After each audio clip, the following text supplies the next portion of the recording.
ਸਰਦਾਰ ਹਰੀ ਸਿੰਘ ਨਲਵੇ ਦੇ ਸਵਰਗਵਾਸ ਹੋਣ ਪਿੱਛੋਂ ਰਾਜ ਦਾ ਵਧੇਰੇ ਕੰਮ ਸ਼ੇਰੇ ਪੰਜਾਬ ਦੇ ਸਿਰ ਆ ਪਿਆ। ਕਿਸੇ ਕਿਸੇ ਦਿਨ ਇਸੇ ਵਿਹਾਰ ਵਿੱਚ ਰਾਤ ਅੱਧੀਓਂ ਵੀ ਢਲ ਜਾਂਦੀ, ਹੁਣ ਉਹ ਥਕੇਵੇਂ ਨਾਲ ਚੂਰ ਹੋ ਜਾਂਦੇ। ਡੋਗਰਿਆਂ ਤੋਂ ਸੁਚੇਤ ਰਹਿਣ ਵਾਸਤੇ ਸਹੀ ਰਾਏ ਦੇਣ ਵਾਲਾ ਉਹਨਾਂ ਕੋਲ ਕੋਈ ਸੱਚਾ ਸਲਾਹਕਾਰ ਨਹੀਂ ਸੀ ਰਿਹਾ। ਜਿੰਦਾ ਨੇ ਇਸ ਥੋੜ ਨੂੰ ਮਹਿਸੂਸ ਕੀਤਾ। ਉਹ ਆਪ ਰਾਜ ਭਾਗ ਦੇ ਕੰਮਾਂ ਵਿੱਚ ਦਿਲਚਸਪੀ ਲੈਣ ਲੱਗ ਪਈ। ਸ਼ੇਰੇ ਪੰਜਾਬ ਰਾਤ ਨੂੰ ਮਹਿਲਾਂ ਵਿੱਚ ਪਹੁੰਚਦੇ ਤਾਂ ਜਿੰਦਾ ਰਾਜ ਸੰਬੰਧੀ ਗੱਲਾਂ ਪੁੱਛਦੀ ਤੇ ਬੜੇ ਧਿਆਨ ਨਾਲ ਉਹਨਾਂ ਉੱਤੇ ਵਿਚਾਰ ਕਰਦੀ। ਕਈ ਵਾਰ ਉਹ ਨਰਮ ਜਿਹੀ ਬੋਲੀ ਵਿੱਚ ਆਪਣੇ ਰਾਏ ਵੀ ਦੱਸ ਦਿੰਦੀ। ਇਸ ਬਦਲੇ ਹੋਏ ਵਿਹਾਰ ਤੋਂ ਇੱਕ ਦਿਨ ਸ਼ੇਰੇ ਪੰਜਾਬ ਦੇ ਦਿਲ ਵਿੱਚ ਸ਼ੱਕ ਪੈ ਗਿਆ। ਕਿਤੇ ਮਾਈ ਸਦਾ ਕੌਰ ਵਾਂਗ ਮਹਾਰਾਣੀ ਜਿੰਦਾਂ ਦੇ ਅੰਦਰ ਵੀ ਰਾਜ ਦੀ ਭੁੱਖ ਤਾਂ ਨਹੀਂ ਪੈਦਾ ਹੋ ਗਈ। ਰਾਜ ਸੱਤਾ ਹਾਸਲ ਕਰਨ ਦੀ ਭੁੱਖ ਇਨਸਾਨ ਨੂੰ ਆਪਣਿਆਂ ਨਾਲੋਂ ਦੂਰ ਕਰ ਦਿੰਦੀ ਹੈ। ਉਹ ਸਾਰੀਆਂ ਸਾਂਝਾਂ ਵੱਲੋਂ ਬੇਮੁਖ ਹੋ ਜਾਂਦਾ ਹੈ। ਉਹਦੇ ਅੰਦਰ ਕਿਸੇ ਵਾਸਤੇ ਵੀ ਆਪਣੱਤ ਨਹੀਂ ਰਹਿ ਜਾਂਦੀ। ਇੱਕ ਰਾਜ ਸੱਤਾ ਹੀ ਉਹਦਾ ਧਰਮ ਬਣ ਜਾਂਦਾ ਹੈ। ਕੁਝ ਦਿਨ ਸ਼ੇਰੇ ਪੰਜਾਬ ਇਸ ਗੱਲ ਤੇ ਬੜੀ ਡੂੰਘੀ ਸੋਚ ਵਿਚਾਰ ਕਰਦੇ ਰਹੇ। ਇੱਕ ਦਿਨ ਜਿੰਦਾਂ ਦੇ ਦਿਲ ਦੀ ਹਾਥ ਲੈਣ ਵਾਸਤੇ ਸ਼ੇਰੇ ਪੰਜਾਬ ਨੇ ਕਿਹਾ, ਪ੍ਰਾਣ ਪਿਆਰੀ ਜੀਓ, ਤੁਸਾਂ ਜਹਾਂਗੀਰ ਤੇ ਨੂਰ ਜਹਾਂ ਦੀ ਕਹਾਣੀ ਪੜ੍ਹੀ ਹੋਵੇਗੀ।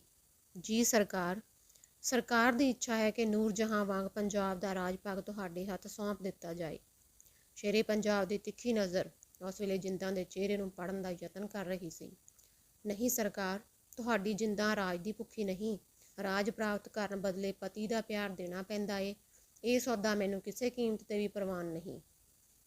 ਪਰ ਤੁਹਾਡੀ ਨੀਤਕ ਸੂਝ-ਬੂਝ ਤਾਂ ਗਜ਼ਬ ਦੀ ਹੈ। ਕਈਆਂ ਕੰਮਾਂ ਵਿੱਚ ਤੁਹਾਡੀ ਰਾਏ ਬੜੀ ਕੀਮਤੀ ਹੁੰਦੀ ਹੈ। ਮਹਾਰਾਜ, ਗ੍ਰਹਿਸਥ ਵਿੱਚ ਪਤੀ ਪਤਨੀ ਦਾ ਰਿਸ਼ਤਾ ਬਾਦਸ਼ਾਹ ਤੇ ਵਜ਼ੀਰ ਵਾਲਾ ਹੁੰਦਾ ਹੈ। ਵਜ਼ੀਰ ਦਾ ਧਰਮ ਹੈ ਬਾਦਸ਼ਾਹ ਨੂੰ ਆਪਣੀ ਨੇਕ ਸਲਾਹ ਦੇਵੇ ਤੇ ਉਸ ਤੋਂ ਪਿੱਛੋਂ ਮਾਲਕ ਦੇ ਹੁਕਮ ਸਾਹਮਣੇ ਸਿਰ ਝੁਕਾ ਦੇਵੇ। ਸੋ ਮੈਂ ਵੀ ਆਪਣਾ ਫਰਜ਼ ਸਮਝ ਕੇ ਕਦੇ-ਕਦੇ ਰਾਏ ਦੇ ਦਿੰਦੀ ਹਾਂ ਤੇ ਜਿੱਥੋਂ ਤੱਕ ਰਾਜ ਸੰਭਾਲਣ ਦਾ ਵਾਸਤਾ ਏ, ਮੈਂ ਤਾਂ ਹਜ਼ੂਰ ਦੇ ਚਰਨਾਂ ਵਿੱਚ ਰਹਿਣ ਦਾ ਸੁੱਖ ਛੱਡ ਕੇ ਸੁਰਗ ਦਾ ਰਾਜ ਲੈਣ ਦੀ ਵੀ ਇੱਛਾ ਨਹੀਂ ਰੱਖਦੀ। ਦਾਸੀ ਦਾ ਰਾਜ ਸਰਕਾਰ ਦੇ ਚਰਨਾਂ ਵਿੱਚ ਹੀ ਹੈ। ਸ਼ਰਧਾ ਨਾਲ ਜਿੰਦਾ ਨੇ ਸਿਰ ਝੁਕਾ ਦਿੱਤਾ। ਪ੍ਰਸੰਨ ਹੋ ਕੇ ਮਹਾਰਾਜ ਨੇ ਜਿੰਦਾ ਨੂੰ ਛਾਤੀ ਨਾਲ ਲਾ ਲਿਆ। ਸਰਕਾਰ ਦੇ ਬਹੁਤ ਸਾਰੇ ਭੁਲੇਖੇ ਦੂਰ ਹੋ ਗਏ। ਜਿੰਦਾਂ ਦੀ ਕਦਰ ਪਹਿਲਾਂ ਨਾਲੋਂ ਵੀ ਸ਼ੇਰੇ ਪੰਜਾਬ ਦੇ ਦਿਲ ਵਿੱਚ ਵੱਧ ਗਈ। ਇੱਕ ਦਿਨ ਉਹਨਾਂ ਦਲੀਪ ਸਿੰਘ ਦਾ ਮੂੰਹ ਚੁੰਮਦਿਆਂ ਕਿਹਾ, ਪਿਆਰੀ ਜਿੰਦਾਂ, ਸਰਕਾਰ ਕਿਸੇ ਵੇਲੇ ਸੋਚਦੀ ਏ, ਕਿਆ ਚੰਗਾ ਹੁੰਦਾ ਜੇ ਸਾਡੇ ਬਾਅਦ ਸਾਡੀ ਮਹਿਬੂਬਾ ਮਹਾਰਾਣੀ ਜਿੰਦਾਂ ਕੌਰਾਂ ਦਾ ਪੁੱਤਰ ਗੱਦੀ ਤੇ ਬੈਠਦਾ।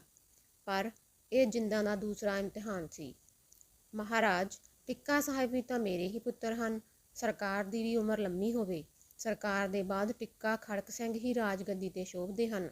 ਮੇਰਾ ਦਲੀਪ ਉਹਨਾਂ ਦਾ ਗੜਵਈ ਬਣਨ ਵਿੱਚ ਹੀ ਮਾਣ ਸਮਝੇਗਾ। ਜਿੰਦਾ ਨੇ ਜਰਾ ਅਜੱਕ ਕੇ ਫਿਰ ਕਹਿਣਾ ਸ਼ੁਰੂ ਕੀਤਾ, ਪਰ ਦਾਸੀ ਹੈਰਾਨ ਹੈ, ਸਰਕਾਰ ਇਹੋ ਜਿਹੀਆਂ ਗੱਲਾਂ ਕਿਉਂ ਸੋਚਣ ਲੱਗ ਪੈਂਦੇ ਨੇ। ਜਿੰਦਾ ਨੇ ਪਤੀ ਦੇ ਚਿਹਰੇ ਤੇ ਅੱਖਾਂ ਗੱਡ ਕੇ ਕਿਹਾ। ਜਿੰਦਾ ਇਸ ਇਮਤਿਹਾਨ ਵਿੱਚ ਵੀ ਪੂਰੀ ਉਤਰੀ। ਸ਼ੇਰੇ ਪੰਜਾਬ ਉਸ ਵੱਲੋਂ ਪੂਰੀ ਤਰ੍ਹਾਂ ਸੰਤੁਸ਼ਟ ਸਨ। ਦਿਨ ਬੜੀ ਤਿੱਖੀ ਚਾਲੇ ਬੀਤਦੇ ਜਾ ਰਹੇ ਸਨ। ਮਹਾਰਾਜ ਨੂੰ ਪਹਿਲਾਂ ਵੀ ਇੱਕ ਦੋ ਵਾਰ ਅਧਰੰਗ ਦਾ ਰੋਗ ਹੋ ਚੁੱਕਾ ਸੀ। ਫਕੀਰ ਅਜ਼ੀਜ਼ੁਦੀਨ ਦੇ ਇਲਾਜ ਨਾਲ ਆਰਾਮ ਹੋ ਜਾਂਦਾ ਰਿਹਾ, ਪਰ ਰੋਗ ਦੀਆਂ ਜੜ੍ਹਾਂ ਨਹੀਂ ਸਨ ਗਈਆਂ। 1839 ਦੇ ਆਰੰਭ ਵਿੱਚ ਇਹ ਰੋਗ ਫਿਰ ਜਾਗ ਪਿਆ। ਇਸ ਵਾਰ ਬਿਮਾਰੀ ਦਾ ਹਮਲਾ ਬੜਾ ਸਖਤ ਸੀ। ਪੈਂਦੀ ਸੱਟੇ ਮਹਾਰਾਜ ਮੰਜੇ ਤੇ ਪੈ ਗਏ। ਇੱਕ ਪਾਸੇ ਦੀ ਲੱਤ ਤੇ ਬਾਂਹ ਉੱਕਾ ਹਿੱਲਣੋਂ ਰਹਿ ਗਈਆਂ। ਲਕਵੇ ਨਾਲ ਉਸੇ ਪਾਸੇ ਦੀ ਵਰਾਚ ਵੀ ਢੇਰ ਪਿਛਾਂਹ ਹਟ ਗਈ। ਪੰਜਾਬ ਦਾ ਸ਼ੇਰ ਇਸ ਮਾਰੂ ਰੋਗ ਦੇ ਕਾਰਨ ਹਿੱਲਣ ਜੋਗਾ ਵੀ ਨਾ ਰਿਹਾ। ਇਸ ਹਾਲਤ ਵਿੱਚ ਉਹ 5-6 ਮਹੀਨੇ ਜੂਝਦੇ ਰਹੇ। ਇਹਨਾਂ ਦਿਨਾਂ ਵਿੱਚ ਰਾਜ ਸੱਤਾ ਦੇ ਲਾਲਚੀਆਂ ਵੱਲੋਂ ਅਨੇਕਾਂ ਗੋਂਦਾਂ ਗੁੰਦੀਆਂ ਜਾ ਰਹੀਆਂ ਸਨ, ਪਰ ਮੰਜੇ ਤੇ ਪਏ ਸ਼ੇਰ ਦਾ ਵੀ ਇੰਨਾ ਧਮਾ ਸੀ ਕਿ ਡਰਦਾ ਕੋਈ ਸਿਰ ਉਠਾਉਣ ਦੀ ਹਿੰਮਤ ਨਹੀਂ ਸੀ ਕਰਦਾ। ਸਾਰੇ ਖਿਡਾਰੀ ਸਮੇਂ ਦੀ ਉਡੀਕ ਵਿੱਚ ਸ਼ਹਿ ਮਾਰੀ ਬੈਠੇ ਸਨ। ਕੁਝ ਰਾਣੀਆਂ ਵੀ ਉਹਨਾਂ ਗੋਂਦਾਂ ਵਿੱਚ ਸ਼ਾਮਲ ਸਨ, ਪਰ ਜਿੰਦਾ ਨੇ ਆਪਣੀਆਂ ਸਾਰੀਆਂ ਸ਼ਕਤੀਆਂ ਮਹਾਰਾਜ ਦੀ ਸੇਵਾ ਸੰਭਾਲ ਵਿੱਚ ਲਾਈਆਂ ਹੋਈਆਂ ਸਨ। ਉਹ ਲਗਾਤਾਰ ਕਈ ਦਿਨ ਤੇ ਰਾਤਾਂ ਮਹਾਰਾਜ ਦੇ ਮੰਜੇ ਦੀ ਬਾਹੀ ਫੜ ਕੇ ਬੈਠੀ ਰਹਿੰਦੀ। ਉਸ ਦੀ ਕਠਿਨ ਤਪੱਸਿਆ ਵੇਖ ਕੇ ਮਹਾਰਾਜ ਕਈ ਵਾਰ ਪੁੱਛਦੇ, ਮਹਾਰਾਣੀ ਜੀਓ, ਆਸ ਨਹੀਂ ਕਿ ਇਸ ਵਾਰ ਰੋਗ ਛੱਡ ਕੇ ਚਲਾ ਜਾਏ। ਤੁਸੀਂ ਆਪਣੇ ਵਾਸਤੇ ਜਾਂ ਆਪਣੇ ਪੁੱਤਰ ਵਾਸਤੇ ਕੁਝ ਮੰਗ ਲਵੋ। ਮਹਾਰਾਜ, ਇੱਕ ਸਰਕਾਰ ਦੀ ਜ਼ਿੰਦਗੀ ਤੋਂ ਬਿਨਾਂ ਹੋਰ ਕੁਝ ਨਹੀਂ ਚਾਹੀਦਾ। ਹਰ ਵੇਲੇ ਨਿਰੰਕਾਰ ਕੋਲੋਂ ਇਹ ਸੁੱਖ ਮੰਗਦੀ ਹਾਂ ਕਿ ਸਾਡੇ ਮਾਂ ਪੁੱਤਾਂ ਦੇ ਸਿਰ ਉੱਤੇ ਸਰਕਾਰ ਦਾ ਸਾਇਆ ਰਹੇ। ਕਹਿੰਦਿਆਂ ਕਹਿੰਦਿਆਂ ਜਿੰਦਾਂ ਦੀਆਂ ਅੱਖਾਂ ਵਿੱਚ ਹੰਝੂ ਆ ਜਾਂਦੇ। ਅੱਛਾ, ਜੇ ਸਮੇਂ ਨੇ ਮੋਹਲਤ ਦਿੱਤੀ ਤਾਂ ਸਰਕਾਰ ਤੁਹਾਡੀ ਇਸ ਸੇਵਾ ਭਗਤੀ ਦਾ ਮੁੱਲ ਪਾਵੇਗੀ। ਸ਼ੇਰੇ ਪੰਜਾਬ ਨੇ ਠੰਡਾ ਸਾਹ ਭਰ ਕੇ ਕਹਿਣਾ। ਪਰ ਅਫਸੋਸ, ਸਮੇਂ ਨੇ ਮੋਹਲਤ ਨਾ ਦਿੱਤੀ। ਰੋਗ ਦਿਨੋਂ ਦਿਨ ਵੱਧਦਾ ਗਿਆ। ਹਾਲਤ ਇੱਥੋਂ ਤੱਕ ਖਰਾਬ ਹੋ ਗਈ ਕਿ ਸਰੀਰ ਦਾ ਬਾਕੀ ਹਿੱਸਾ ਵੀ ਹਿੱਲਣੋਂ ਹਟ ਗਿਆ। ਜੀਭ ਹੁਣ ਤੱਕ ਸਾਥ ਦਿੰਦੀ ਆ ਰਹੀ ਸੀ। ਅੰਤ ਉਹਦੇ ਵਿੱਚ ਵੀ ਵੱਲ ਪੈਣ ਲੱਗ ਪਏ। ਅਖੀਰਲੇ ਕੁਝ ਦਿਨ ਮਹਾਰਾਜ ਦੀ ਗੱਲ ਦੀ ਸਮਝ ਪੈਣੋਂ ਵੀ ਹਟ ਗਈ। ਮਹਾਰਾਜ ਕੁਝ ਕਹਿਣਾ ਚਾਹੁੰਦੇ ਤੇ ਚਾਲਾਕ ਡੋਗਰਾ ਧਿਆਨ ਸਿੰਘ ਕੁਝ ਹੋਰ ਹੀ ਅਰਥ ਕੱਢਦਾ। ਡੋਗਰੇ ਵਜ਼ੀਰ ਦੀ ਤਾਕਤ ਇੰਨੀ ਵਧੀ ਹੋਈ ਸੀ ਕਿ ਸ਼ਹਿਜ਼ਾਦੇ ਵੀ ਉਹਦੇ ਸਾਹਮਣੇ ਕੁਝ ਨਾ ਕਰ ਸਕਦੇ। ਜਿੰਦਾਂ ਇਹ ਸਭ ਕੁਝ ਵੇਖਦੀ ਸਮਝਦੀ ਪਰ ਆਪਣੇ ਗਮ ਵਿੱਚ ਡੁੱਬੀ ਉਹ ਕੁਝ ਨਾ ਕਰ ਸਕਦੀ। ਉਹ ਆਪਣੇ ਪਤੀ ਨੂੰ ਸਾਰੇ ਦਿਲ ਨਾਲ ਪਿਆਰ ਕਰਦੀ ਸੀ। ਉਸਦੇ ਅਨੋਖੇ ਪਿਆਰ ਨੇ ਪਤੀ ਪਤਨੀ ਦੀ ਉਮਰ ਦੀਆਂ ਵਿਥਾਂ ਵੀ ਮਿਟਾ ਦਿੱਤੀਆਂ ਸਨ। ਜਿੰਦਾਂ ਆਪਣਾ ਆਪ ਉੱਕਾ ਭੁਲਾ ਚੁੱਕੀ ਸੀ। ਰਾਜਾ ਧਿਆਨ ਸਿੰਘ ਨਹੀਂ ਸੀ ਚਾਹੁੰਦਾ ਕਿ ਅੰਤਲੇ ਸਮੇਂ ਉਸ ਤੋਂ ਬਿਨਾਂ ਹੋਰ ਕੋਈ ਮਹਾਰਾਜ ਦੇ ਕੋਲ ਰਹੇ। 4 ਦਿਨ ਪਹਿਲਾਂ ਉਹਨੇ ਜ਼ਬਰਦਸਤੀ ਜਿੰਦਾਂ ਨੂੰ ਵੀ ਉੱਥੋਂ ਹਟਾ ਦਿੱਤਾ। ਇਸ ਨਿਰਾਦਰ ਦਾ ਜਿੰਦਾਂ ਨੂੰ ਬਹੁਤ ਦੁੱਖ ਹੋਇਆ। ਉਹ ਬਥੇਰਾ ਰੋਈ ਕੁਰਲਾਈ ਪਰ ਕੀ ਬਣ ਸਕਦਾ ਸੀ। ਅਖੀਰ ਅੰਤ ਦਾ ਦਿਨ ਆ ਗਿਆ। ਸਾਰੇ ਪਰਿਵਾਰ ਨੂੰ ਅੰਤਮ ਦਰਸ਼ਨਾਂ ਵਾਸਤੇ ਬੁਲਾ ਲਿਆ ਗਿਆ। ਪੰਜਾਬ ਦਾ ਸ਼ੇਰ ਅਗਲੇ ਜਹਾਨ ਲਈ ਤਿਆਰ ਹੋ ਰਿਹਾ ਸੀ। ਚਿਹਰੇ ਦਾ ਰੰਗ ਬਦਲ ਚੁੱਕਾ ਸੀ। ਸਾਹ ਉਖੜਨਾ ਸ਼ੁਰੂ ਹੋ ਗਿਆ ਸੀ। ਅੰਤ ਇੱਕ ਲੰਮਾ ਸਾਰਾ ਹਟਕੋਰਾ ਆ ਕੇ ਜੋਤ ਬੁੱਝ ਗਈ। 58 ਸਾਲ 7 ਮਹੀਨੇ ਤੇ 26 ਦਿਨ ਦੀ ਉਮਰ ਗੁਜ਼ਾਰ ਕੇ ਮਹਾਰਾਜਾ ਰਣਜੀਤ ਸਿੰਘ ਕੂਚ ਕਰ ਗਿਆ। ਹਾੜ ਦੀ 15 ਤੇ ਜੂਨ ਦੀ 27 ਤਾਰੀਖ ਸੀ। ਉਸ ਦਿਨ ਵੀਰਵਾਰ ਤੇ ਪੂਰਨਮਾਸ਼ੀ ਦਾ ਦਿਹਾੜਾ ਸੀ। ਹਾਂ, ਪੂਰਨਮਾਸ਼ੀ, ਜਦ ਲੋਕਾਂ ਦੀਆਂ ਰਾਤਾਂ ਵੀ ਚਾਨਣੀਆਂ ਹੁੰਦੀਆਂ ਹਨ। ਪਰ ਪੰਜਾਬੀਆਂ ਦੇ ਭਾ ਦਾ ਦਿਨ ਦੀਵੀਂ ਹਨੇਰ ਪੈ ਗਿਆ। ਸਾਰਾ ਪਰਿਵਾਰ ਤਾਹੀਂ ਮਾਰ ਕੇ ਰੋਣ ਪਿੱਟਣ ਲੱਗ ਪਿਆ। ਜੰਗਲ ਦੀ ਅੱਗ ਵਾਂਗ ਖਬਰ ਸਾਰੇ ਸ਼ਹਿਰ ਵਿੱਚ ਫੈਲ ਗਈ। ਖੁਸ਼ੀ ਵਸਦੇ ਲਾਹੌਰ ਵਿੱਚ ਹਾਹਾਕਾਰ ਮੱਚ ਗਈ। ਸੋਗੀ ਵਾਤਾਵਰਨ ਵਿੱਚ ਦਰਦ ਵਾਲੇ ਲੋਕਾਂ ਦਾ ਦਮ ਘੁੱਟਿਆ ਜਾਣ ਲੱਗਾ। ਸ਼ੇਰੇ ਪੰਜਾਬ ਦੀ ਮੌਤ ਨਾਲ ਕੁਝ ਰਾਣੀਆਂ ਹੀ ਨਹੀਂ, ਸਾਰਾ ਪੰਜਾਬ ਰੰਡਾ ਹੋ ਗਿਆ। ਸਿੱਖਾਂ ਦਾ ਸੂਰਜ ਸਿਖਰ ਦੁਪਹਿਰੇ ਛਿਪ ਗਿਆ। ਕਿਸਮਤ ਨੇ ਪੰਜਾਬੀਆਂ ਵੱਲੋਂ ਮੂੰਹ ਫੇਰ ਲਿਆ। 5 ਦਰਿਆਵਾਂ ਦੀ ਧਰਤੀ ਦਾ ਬੱਚਾ ਬੱਚਾ ਰੋ ਰਿਹਾ ਸੀ ਤੇ ਵਿਰੋਧੀ ਖੁਸ਼ੀ ਮਨਾ ਰਹੇ ਸਨ। ਉਹਨਾਂ ਘਰੀਂ ਉਸ ਰਾਤ ਘਿਓ ਦੀਆਂ ਜੋਤਾਂ ਜਗੀਆਂ। ਜਿੰਦਾਂ ਦੀ ਹਾਲਤ ਸਭ ਨਾਲੋਂ ਅਨੋਖੀ ਸੀ। ਉਹ ਇਸ ਅਸਹਿ ਗਮ ਦੀ ਚੋਟ ਖਾ ਕੇ ਬੇਹੋਸ਼ ਹੋ ਕੇ ਡਿੱਗ ਪਈ। ਗੋਲੀਆਂ ਉਹਨੂੰ ਉਠਾ ਕੇ ਵੱਖਰੇ ਕਮਰੇ ਵਿੱਚ ਲੈ ਗਈਆਂ। ਗੁਲਾਬ ਤੇ ਕਿਉੜਾ ਝੜਕਣ ਨਾਲ ਅੱਧੇ ਘੰਟੇ ਪਿੱਛੋਂ ਉਹਨੂੰ ਹੋਸ਼ ਆਈ। ਆਪਣੀ ਬਦਲ ਚੁੱਕੀ ਅਵਸਥਾ ਦੀ ਸੋਝੀ ਆਉਣ ਤੇ ਉਹ ਪਾਗਲਾਂ ਵਾਂਗ ਪਿੱਟਣ ਲੱਗ ਪਈ। ਉਹਨੂੰ ਸਾਰੀ ਦੁਨੀਆ ਬਦਲੀ ਹੋਈ ਨਜ਼ਰ ਆ ਰਹੀ ਸੀ। ਉਹ ਸੱਚੇ ਦਿਲੋਂ ਪਤੀ ਨੂੰ ਪਿਆਰ ਕਰਦੀ ਸੀ। ਇੱਕ ਸ਼ੇਰੇ ਪੰਜਾਬ ਬਿਨਾਂ ਉਹਨੂੰ ਸਾਰਾ ਸੰਸਾਰ ਹੀ ਸੁੰਨਾ ਨਜ਼ਰ ਆ ਰਿਹਾ ਸੀ। ਅਗਲੇ ਦਿਨ ਸ਼ੇਰੇ ਪੰਜਾਬ ਦਾ ਅੰਤਮ ਬਵਾਨ ਤਿਆਰ ਹੋਇਆ। ਗੁਰਦੁਆਰਾ ਡੇਹਰਾ ਸਾਹਿਬ ਦੇ ਮਗਰਲੇ ਪਾਸੇ ਚੰਨਣ ਦੀ ਚਿਖਾ ਤਿਆਰ ਕੀਤੀ ਗਈ। ਮਹਾਰਾਜ ਦੀ ਆਰਤੀ ਕਿਲ੍ਹਿਓਂ ਬਾਹਰ ਨਿਕਲੀ। ਮਾਤਮ ਦੇ ਵਾਜੇ ਵੱਜੇ। ਕਿਲ੍ਹੇ ਦੀਆਂ ਕੰਧਾਂ ਤੋਂ ਸਲਾਮੀ ਵਾਸਤੇ ਤੋਪਾਂ ਦਗੀਆਂ। ਸਹਿਜ ਸਹਿਜ ਆਖਰੀ ਜਲੂਸ ਗੁਰਦੁਆਰੇ ਦੇ ਮਗਰਲੇ ਪਾਸੇ ਪੁੱਜਾ। ਗਿਆਨੀ ਗੁਰਮੁਖ ਸਿੰਘ ਨੇ ਅਰਦਾਸ ਕੀਤੀ ਤੇ ਪੰਜਾਬ ਦੀ ਤਕਦੀਰ ਬਦਲਣ ਵਾਲੇ ਮਰਦ ਨੂੰ ਅੰਤਮ ਸੇਜ ਉੱਤੇ ਲਿਟਾ ਦਿੱਤਾ ਗਿਆ। ਉਸ ਵੇਲੇ ਲੱਖਾਂ ਪੰਜਾਬੀ ਖੜੇ ਤਾਂ ਹੀ ਮਾਰ ਰਹੇ ਸਨ। ਦਰਦ ਵਿੰਨੀਆਂ ਅੱਖਾਂ ਹੰਝੂਆਂ ਦੇ ਟੋਏ ਤਾਰ ਰਹੀਆਂ ਸਨ। ਫਿਰ ਸਤੀ ਹੋਣ ਵਾਸਤੇ ਰਾਣੀ ਪਹਾੜਨ ਅੱਗੇ ਵਧੀ। ਉਹਦੇ ਨਾਲ ਕੁਝ ਹੋਰ ਰਾਣੀਆਂ ਵੀ ਤਿਆਰ ਹੋਈਆਂ। ਜਿੰਦਾਂ ਨੇ ਵੀ ਸਤੀ ਹੋਣ ਦੀ ਇੱਛਾ ਪ੍ਰਗਟ ਕੀਤੀ। ਰਾਣੀ ਪਹਾੜਨ ਨੇ ਉਹਨੂੰ ਰੋਕ ਦਿੱਤਾ। ਜਨਾਨਖਾਨੇ ਦੀ ਪ੍ਰਧਾਨ ਰਾਣੀ ਪਹਾੜਨ ਹੀ ਮੰਨੀ ਜਾਂਦੀ ਸੀ। ਜਿੰਦਾਂ ਨੂੰ ਉਹ ਵੀ ਬੜਾ ਪਿਆਰ ਕਰਦੀ ਸੀ। ਉਹਨੇ ਜਿੰਦਾਂ ਦਾ ਸਿਰ ਛਾਤੀ ਨਾਲ ਘੁੱਟ ਕੇ ਕਿਹਾ, ਜਿੰਦਾਂ, ਮੈਂ ਤੇਰੇ ਮਨ ਦੀ ਅਵਸਥਾ ਨੂੰ ਸਮਝਦੀ ਹਾਂ। ਮਹਾਰਾਜ ਤੈਨੂੰ ਸਭ ਤੋਂ ਵਧੇਰੇ ਪਿਆਰ ਕਰਦੇ ਸਨ। ਤੂੰ ਵੀ ਆਪਣੇ ਪਿਆਰ ਦਾ ਸਬੂਤ ਦੇਣ ਵਾਸਤੇ ਸਤੀ ਹੋਣ ਲਈ ਤਿਆਰ ਏ। ਸਤੀ ਹੋਣ ਵਾਲੀਆਂ ਦਾ ਇੱਕ ਪਾਸੇ ਦੁਨੀਆ ਵਿੱਚ ਜਸ ਹੋਵੇਗਾ, ਦੂਜੇ ਪਾਸੇ ਉਹ ਰੰਡੇਪੇ ਦੇ ਦੁੱਖ ਸਹਿਣੋਂ ਬਚ ਜਾਣਗੀਆਂ। ਤੈਨੂੰ ਵੀ ਇਸੇ ਹੱਕ ਤੋਂ ਰੋਕਿਆ ਨਹੀਂ ਜਾ ਸਕਦਾ। ਪਰ ਤੂੰ ਆਪਣੇ ਦਲੀਪ ਬਾਰੇ ਵੀ ਕੁਝ ਸੋਚਿਆ ਈ? ਉਹਦਾ ਪਿੱਛੋਂ ਕੌਣ ਬਣੇਗਾ? ਉਹ ਅਜੇ 10 ਮਹੀਨਿਆਂ ਦਾ ਵੀ ਨਹੀਂ ਹੋਇਆ। ਨਹੀਂ ਜਿੰਦਾਂ, ਮੈਂ ਤੈਨੂੰ ਸਤੀ ਨਹੀਂ ਹੋਣ ਦਿਆਂਗੀ। ਤੈਨੂੰ ਆਪਣੇ ਦਲੀਪ ਬਦਲੇ ਜਿਉਣਾ ਪਵੇਗਾ। ਪਤੀ ਨਾਲ ਸਤੀ ਹੋਣ ਨਾਲੋਂ ਪਤੀ ਦੀ ਨਿਸ਼ਾਨੀ ਦੀ ਪਾਲਣਾ ਕਰਨੀ ਵਧੇਰੇ ਸ਼ੁਭ ਹੈ। ਤੇ ਗੋਲੀ ਕੋਲੋਂ ਦਲੀਪ ਨੂੰ ਫੜ ਕੇ ਉਹਨੇ ਜਿੰਦਾਂ ਦੇ ਕੁੱਛੜ ਦੇ ਦਿੱਤਾ। ਬਾਲਕ ਦਲੀਪ ਨੂੰ ਛਾਤੀ ਨਾਲ ਕੁੱਟ ਕੇ ਜਿੰਦਾਂ ਭੁੱਬੀ ਰੋ ਪਈ। ਉਸ ਨੂੰ ਆਖਰੀ ਵਾਰ ਪਿਆਰ ਦੇ ਕੇ ਰਾਣੀ ਪਹਾੜਨ ਚਿਖਾ ਤੇ ਜਾ ਬੈਠੀ। ਉਹਦੇ ਨਾਲ 10 ਰਾਣੀਆਂ ਹੋਰ ਮਹਾਰਾਜ ਦੀ ਆਰਤੀ ਦੇ ਉਦਾਲੇ ਚਿਖਾ ਮੱਲ ਬੈਠੀਆਂ। ਇਹ ਸਮਾਂ ਜਿੰਦਾਂ ਵਾਸਤੇ ਸਭ ਤੋਂ ਔਖਾ ਸੀ। ਜਿਸ ਨੂੰ ਮਹਾਰਾਜ ਸਭ ਤੋਂ ਵੱਧ ਪਿਆਰ ਕਰਦੇ ਸਨ, ਜਿਸ ਨੂੰ ਸਦਾ ਪ੍ਰਾਣ ਪਿਆਰੀ ਕਹਿ ਕੇ ਬੁਲਾਉਂਦੇ ਸਨ, ਜਿਸ ਨੂੰ ਪ੍ਰਾਪਤ ਕਰਕੇ ਸਰਕਾਰ ਸਾਰੀ ਦੁਨੀਆ ਦੇ ਹੁਸਨ ਨੂੰ ਭੁੱਲ ਗਏ ਸਨ, ਜਿਸ ਦੇ ਬਿਨਾਂ ਹਜ਼ੂਰ ਇੱਕ ਪਲ ਵੀ ਨਹੀਂ ਰਹਿ ਸਕਦੇ, ਕਿ ਉਹ ਜਿੰਦਾਂ ਸਹਾਰ ਲਵੇਗੀ ਕਿ ਬਾਕੀ ਰਾਣੀਆਂ ਸਵਾਮੀ ਨਾਲ ਸਤੀ ਹੋ ਜਾਣ ਤੇ ਜਿੰਦਾਂ ਰੰਡੇਪੇ ਦੇ ਦੁੱਖ ਸਹਿਣ ਕਰਨ ਵਾਸਤੇ ਰਹਿ ਜਾਵੇ। ਉਹਦੀ ਛਾਤੀ ਪਾੜ ਕੇ ਦਿਲ ਬਾਹਰ ਨੂੰ ਆ ਰਿਹਾ ਸੀ। ਉਹ ਪਾਗਲਾਂ ਵਾਂਗ ਭੁੱਬੀ ਰੋ ਰਹੀ ਸੀ। ਉਹ ਮੱਲੋ ਮੱਲੀ ਚਿਖਾ ਵਿੱਚ ਛਾਲ ਮਾਰਨ ਵਾਸਤੇ ਸੋਚਦੀ, ਪਰ ਗੋਦੀ ਵਿੱਚ ਮੁਸਕਰਾ ਰਿਹਾ ਦਲੀਪ ਉਹਦਾ ਰਾਹ ਰੋਕ ਲੈਂਦਾ। ਉਸ ਵੇਲੇ ਉਹਦਾ ਦਿਲ ਮੌਤ ਅਤੇ ਜ਼ਿੰਦਗੀ ਦੇ ਘੋਲ ਦਾ ਅਖਾੜਾ ਬਣਿਆ ਹੋਇਆ ਸੀ। ਉਹ ਮਰਨਾ ਚਾਹੁੰਦੀ ਸੀ, ਪਰ ਦਲੀਪ ਦੇ ਮੋਹ ਦੀਆਂ ਜੰਜੀਰਾਂ ਉਹਦੀ ਪੇਸ਼ ਨਹੀਂ ਸਨ ਜਾਣ ਦਿੰਦੀਆਂ। ਕਿਸੇ ਨੇ ਠੀਕ ਕਿਹਾ ਹੈ, ਹਜ਼ਾरों ਮੁਸ਼ਕਿलों में एक मुश्किल सख्त ये भी है, तमन्ना मौत की है और मर जाना नहीं आता। ਜਿੰਦਾ ਨੇ ਲੰਮਾ ਸਾਰਾ ਹੌਕਾ ਲਿਆ ਤੇ ਪੁੱਤਰ ਨੂੰ ਹੈਕ ਨਾਲ ਕੁੱਟ ਕੇ ਕਿਹਾ, ਮੇਰੇ ਦਲੀਪ, ਮੈਂ ਤੇਰੇ ਬਦਲੇ ਜੀਵਾਂਗੀ, ਤੇਰੀਆਂ ਖੁਸ਼ੀਆਂ ਬਦਲੇ ਮੈਂ ਰੰਡੇਪੇ ਦੇ ਸਾਰੇ ਦੁੱਖ ਝੱਲ ਲਵਾਂਗੀ। ਸਮਾਂ ਹੋ ਗਿਆ। ਟਿੱਕਾ ਖੜਕ ਸਿੰਘ ਨੇ ਚਿਖਾ ਨੂੰ ਲਾਂਬੂ ਲਾਇਆ। ਅੱਗ ਦੇ ਭਾਂਬੜ ਇੱਕੋ ਵਾਰ ਭੜਕ ਉੱਠੇ। ਉਸ ਤੋਂ ਕਈ ਗੁਣਾ ਵਧੇਰੇ ਅੱਗ ਪੰਜਾਬੀਆਂ ਦੇ ਦਿਲਾਂ ਵਿੱਚ ਬਲ ਉੱਠੀ। 11 ਰਾਣੀਆਂ ਮਹਾਰਾਜ ਦੇ ਨਾਲ ਸਤੀ ਹੋਈਆਂ। ਇੱਕ ਕਬੂਤਰਾਂ ਦਾ ਜੋੜਾ ਵੀ ਮਰਦੀ ਚਿਖਾ ਵਿੱਚ ਡਿੱਗ ਕੇ ਸਤੀ ਹੋ ਗਿਆ। ਉਸ ਦੇ ਨਾਲ ਹੀ ਪੰਜਾਬ ਦਾ ਰਾਜ ਭਾਗ ਵੀ ਸੜ ਕੇ ਸੁਆਹ ਹੋ ਗਿਆ। ਸ਼ੇਰੇ ਪੰਜਾਬ ਚਲਾ ਗਿਆ। ਮਰਦ ਦੀ ਕਿਸਮਤ ਮਰਦ ਦੇ ਮਗਰੇ ਤੁਰ ਪਈ। ਸਿੱਖ ਰਾਜ ਦੀ ਦੁਪਹਿਰ ਢਲਣੀ ਸ਼ੁਰੂ ਹੋ ਗਈ। ਦੁੱਖ ਮਾਰੀ ਜਿੰਦਾ ਨੇ ਸਭ ਕਾਸੇ ਵੱਲੋਂ ਅੱਖਾਂ ਮੀਟ ਲਈਆਂ। ਉਹਨੇ ਆਪਣੇ ਗਮ ਵਿੱਚ ਡੁੱਬੀ ਨੇ ਇਕਾਂਤਵਾਸ ਧਾਰਨ ਕਰ ਲਿਆ। ਉਹਦੀ ਦੁਨੀਆ ਛੋਟੇ ਜਿਹੇ ਦਲੀਪ ਤੱਕ ਸਿਮਟ ਕੇ ਰਹਿ ਗਈ। ਕੁਝ ਸਮੇਂ ਵਾਸਤੇ ਉਹ ਪੰਜਾਬੀਆਂ ਦੀਆਂ ਨਜ਼ਰਾਂ ਤੋਂ ਓਹਲੇ ਹੋ ਗਈ। ਡੋਗਰੇ ਧਿਆਨ ਸਿੰਘ ਤੇ ਗੁਲਾਬ ਸਿੰਘ ਨੂੰ ਆਪਣੀਆਂ ਆਸਾਂ ਦੇ ਫਲਣ ਦਾ ਸਮਾਂ ਨੇੜੇ ਆ ਗਿਆ ਪ੍ਰਤੀਤ ਹੋਣ ਲੱਗਾ। ਉਹਨਾਂ ਆਪਸ ਵਿੱਚ ਚੋਖੇ ਚਿਰ ਤੋਂ ਵੰਡੀਆਂ ਪਾਈਆਂ ਹੋਈਆਂ ਸਨ ਕਿ ਸ਼ੇਰੇ ਪੰਜਾਬ ਦੇ ਘਰਾਣੇ ਦੀ ਤਬਾਹੀ ਪਿੱਛੋਂ ਪੰਜਾਬ ਦਾ ਪੱਧਰ ਇਲਾਕਾ ਰਾਜਾ ਧਿਆਨ ਸਿੰਘ ਸੰਭਾਲ ਲਵੇਗਾ ਤੇ ਪਹਾੜੀ ਇਲਾਕੇ ਸਾਰੇ ਰਾਜਾ ਗੁਲਾਬ ਸਿੰਘ ਦੀ ਮਾਲਕੀ ਹੋਣਗੇ। ਪਰ ਆਪਣੇ ਟੀਚੇ ਤੇ ਪਹੁੰਚਣ ਤੱਕ ਉਹਨਾਂ ਨੂੰ ਕਈ ਵਿਖੜੇ ਰਾਹ ਲੰਘਣੇ ਪੈਣੇ ਸਨ। ਸਭ ਤੋਂ ਵੱਡੀ ਰੁਕਾਵਟ ਉਹਨਾਂ ਦੇ ਰਸਤੇ ਵਿੱਚ ਸ਼ੇਰੇ ਪੰਜਾਬ ਦੇ 7 ਪੁੱਤਰ ਤੇ 8ਵਾਂ ਪੁੱਤਰਾ ਕੰਵਰ ਨੌਨਿਹਾਲ ਸਿੰਘ ਸੀ। ਉਹਨਾਂ ਹੰਢੇ ਹੋਏ ਨਿਤੱਗੇ ਖਿਡਾਰੀਆਂ ਨੇ ਪਹਿਲੇ ਹੱਥ ਹੀ 3 ਚੁਣਵੇਂ ਸ਼ਹਿਜ਼ਾਦੇ ਦਾਅ ਉੱਤੇ ਲਾ ਦਿੱਤੇ। ਟਿੱਕਾ ਖੜਕ ਸਿੰਘ, ਉਹਦਾ ਛੋਟਾ ਭਰਾ ਕੰਵਰ ਸ਼ੇਰ ਸਿੰਘ ਤੇ ਪਹਿਲੇ ਦਾ ਇੱਕੋ ਇੱਕ ਪੁੱਤਰ ਕੰਵਰ ਨੌਨਿਹਾਲ ਸਿੰਘ ਸ਼ਤਰੰਜ ਦੇ ਮੋਹਰੇ ਬਣੇ।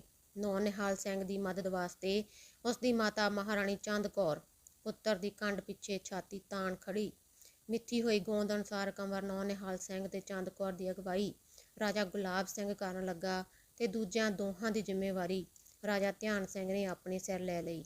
ਧਿਆਨ ਸਿੰਘ ਭਾਵੇਂ ਗੁਲਾਬ ਸਿੰਘ ਦਾ ਛੋਟਾ ਭਰਾ ਸੀ, ਪਰ ਤਾਕਤ ਵਿੱਚ ਉਹ ਬਹੁਤ ਵੱਡਾ ਬਣ ਚੁੱਕਾ ਸੀ। ਸ਼ੇਰੇ ਪੰਜਾਬ ਦੀ ਵੱਧਦੀ ਬਿਮਾਰੀ ਨੂੰ ਤਾੜ ਕੇ ਉਹਨਾਂ ਆਪੋ ਆਪਣੇ ਮੋਹਰੇ ਅਗਾਂਹ ਵਧਾਉਣੇ ਸ਼ੁਰੂ ਕਰ ਦਿੱਤੇ। ਥੋੜ੍ਹੇ ਸਮੇਂ ਵਿੱਚ ਹੀ ਉਹਨਾਂ ਦੋਹਾਂ ਦੇ ਅੰਦਰ ਰਾਜ ਸੰਭਾਲਣ ਦੀ ਹਵਸ ਪੂਰੀ ਤਰ੍ਹਾਂ ਭਰ ਦਿੱਤੀ ਗਈ। ਖੇਡ ਪੂਰੇ ਜ਼ੋਰ 'ਤੇ ਸੀ ਜਾਂ ਉਸ ਵਿੱਚ ਥੋੜ੍ਹੀ ਜਿਹੀ ਰੁਕਾਵਟ ਪੈ ਗਈ। ਸ਼ੇਰੇ ਪੰਜਾਬ ਦੇ ਘਾਤਕ ਰੋਗ ਨੇ ਥੋੜ੍ਹਾ ਜਿਹਾ ਮੂੜਾ ਖਾਧਾ। ਕੁਦਰਤ ਨੇ ਮਹਾਰਾਜ ਨੂੰ ਕੁਝ ਸੋਚਣ ਵਿਚਾਰਨ ਤੇ ਫੈਸਲਾ ਕਰਨ ਦੀ ਮੋਹਲਤ ਦੇ ਦਿੱਤੀ। ਇੰਨੇ ਕੁ ਸਮੇਂ ਨੂੰ ਗਨੀਮਤ ਸਮਝ ਕੇ ਸ਼ੇਰੇ ਪੰਜਾਬ ਨੇ ਰਾਜਗੱਦੀ ਦੇ ਵਾਰਸ ਦਾ ਫੈਸਲਾ ਕਰ ਦਿੱਤਾ। ਉਹਨਾਂ ਹੁਕਮ ਦਿੱਤਾ, ਸਾਡੇ ਪਿੱਛੋਂ ਸਾਡਾ ਵੱਡਾ ਪੁੱਤਰ ਟਿੱਕਾ ਖੜਕ ਸਿੰਘ ਪੰਜਾਬ ਦਾ ਬਾਦਸ਼ਾਹ ਬਣੇਗਾ ਤੇ ਰਾਜਾ ਧਿਆਨ ਸਿੰਘ ਉਸ ਦਾ ਵਜ਼ੀਰ ਹੋਵੇਗਾ। ਮਹਾਰਾਜ ਨੇ ਦੋਹਾਂ ਅਧਿਕਾਰੀਆਂ ਤੋਂ ਇੱਕ ਦੂਜੇ ਦੇ ਮਿੱਤਰ ਤੇ ਦੇਸ਼ ਦੇ ਵਫਾਦਾਰ ਰਹਿਣ ਦੀਆਂ ਕਸਮਾਂ ਚੁਕਾਈਆਂ। ਰਾਜਾ ਧਿਆਨ ਸਿੰਘ ਨੇ ਗੀਤਾ 'ਤੇ ਹੱਥ ਧਰ ਕੇ ਸਹੁੰ ਖਾਧੀ। ਨੀਤੀ ਦੇ ਪੁਜਾਰੀਆਂ ਦੀ ਨਜ਼ਰ ਵਿੱਚ ਸਹੁੰ ਖਾਣ ਦਾ ਵਸੀਲਾ ਹੀ ਤਾਂ ਹੁੰਦੇ ਨੇ ਧਾਰਮਿਕ ਗ੍ਰੰਥ। ਇਸ ਤੋਂ ਵੱਧ ਉਹਨਾਂ ਦਾ ਧਰਮ ਨਾਲ ਕੋਈ ਸੰਬੰਧ ਨਹੀਂ ਹੁੰਦਾ। ਧਿਆਨ ਸਿੰਘ ਨੇ ਵੀ ਇਹ ਕਸਮ ਵਕਤ ਟਾਲਣ ਵਾਸਤੇ ਹੀ ਖਾਧੀ ਸੀ। ਸ਼ੇਰੇ ਪੰਜਾਬ ਚਲੇ ਗਏ। ਉਹਨਾਂ ਦਾ ਜੇਠਾ ਪੁੱਤਰ ਪੰਜਾਬ ਦੇ ਤਖਤ ਉੱਤੇ ਬੈਠਾ। ਮਹਾਰਾਜਾ ਖੜਕ ਸਿੰਘ ਦੀ ਤਾਜਪੋਸ਼ੀ ਦੀ ਰਸਮ ਬੜੀ ਧੂਮਧਾਮ ਨਾਲ ਹੋਈ ਤੇ ਕਿਲ੍ਹੇ ਦੀਆਂ ਕੰਧਾਂ ਉੱਤੋਂ ਨਵੇਂ ਹੁਕਮਰਾਨ ਦੀ ਸਲਾਮੀ ਵਾਸਤੇ ਤੋਪਾਂ ਲੱਗੀਆਂ। ਰਾਜਾ ਧਿਆਨ ਸਿੰਘ ਉਸ ਦਾ ਵੱਡਾ ਵਜ਼ੀਰ ਬਣਿਆ। ਉਸ ਵੇਲੇ ਲਾਹੌਰ ਦਰਬਾਰ ਵਿੱਚ ਸਰਦਾਰ ਚੇਤ ਸਿੰਘ ਦੀ ਹੱਛੀ ਤਾਕਤ ਸੀ। ਉਹ ਮਹਾਰਾਜਾ ਖੜਕ ਸਿੰਘ ਦਾ ਸਾਲਾ ਸੀ। ਵਜ਼ਾਰਤ ਉੱਤੇ ਉਹ ਆਪਣਾ ਹੱਕ ਸਮਝਦਾ ਸੀ। ਉਸ ਦੀਆਂ ਆਸਾਂ ਦੇ ਉਲਟ ਵਜ਼ੀਰ ਬਣ ਗਿਆ ਰਾਜਾ ਧਿਆਨ ਸਿੰਘ। ਇਹ ਵੇਖ ਕੇ ਸਰਦਾਰ ਚੇਤ ਸਿੰਘ ਡਾਢਾ ਔਖਾ ਹੋਇਆ, ਇੱਥੋਂ ਤੱਕ ਕਿ ਉਹ ਗਰਮ ਹੋ ਕੇ ਡੋਗਰਿਆਂ ਨਾਲ ਖੁੱਲ੍ਹ ਖੁੱਲ੍ਹਾ ਲੜਨ ਵਾਸਤੇ ਤਿਆਰ ਹੋ ਪਿਆ। ਮਹਾਰਾਜਾ ਖੜਕ ਸਿੰਘ ਨੇ ਉਹਨੂੰ ਬੜੀ ਮੁਸ਼ਕਲ ਨਾਲ ਸਮਝਾ ਬੁਝਾ ਕੇ ਠੰਡਿਆਂ ਕੀਤਾ। ਉਸੇ ਵੇਲੇ ਮਹਾਰਾਜਾ ਨੇ ਉਹਨੂੰ ਆਪਣਾ ਸਲਾਹਕਾਰ ਬਣਾ ਲਿਆ ਤੇ ਸਮਾਂ ਆਉਣ ਉੱਤੇ ਧਿਆਨ ਸਿੰਘ ਦੀ ਥਾਂ ਵੱਡਾ ਵਜ਼ੀਰ ਬਣਾਉਣ ਦਾ ਵੀ ਲਾਰਾ ਲਾਇਆ। ਚੇਤ ਸਿੰਘ ਡਾਢੇ ਕਾਹਲੇ ਸੁਭਾਅ ਦਾ ਸੀ।